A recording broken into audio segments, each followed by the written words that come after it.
తమలపాకు ఉంది కదా దాంట్లో వేసుకొని స్త్రీగాని గోత్రాన్ని రాయండి. గంగేజ నీళ్ళలో రాయాలమ్మా. గంగేజ యమునే చేవ కృష్ణ గోధా బృహస్పతి నర్మదే సింధు కావేరి జలేస్తున్న సన్నిధిం గురు కావేరి తుంగభద్రా కృష్ణవేణ్యాజ గౌతమి అని తీసుకొని మీరు తెచ్చిన పూజా ద్రవ్యాల మీద చదువుతూ ఉండండి.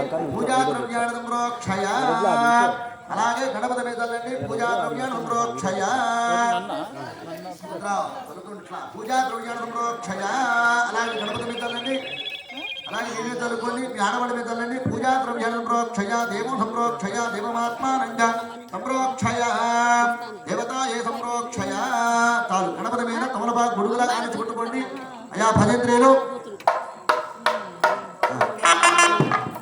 ఓం అసనే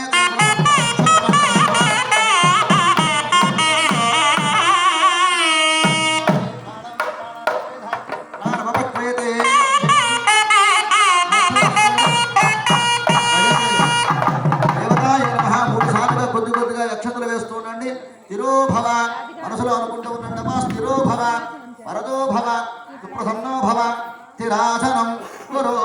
నమస్కారం చేసుకొని రెండు చేతులు కూడా స్వామివారి ప్రార్థనగా పూర్వకండి నమస్కారం చేసుకొని ఇట్లా 3 సార్లు అనుకోండి. మమ అభిముఖో భవ స్థిరాసనం గురు.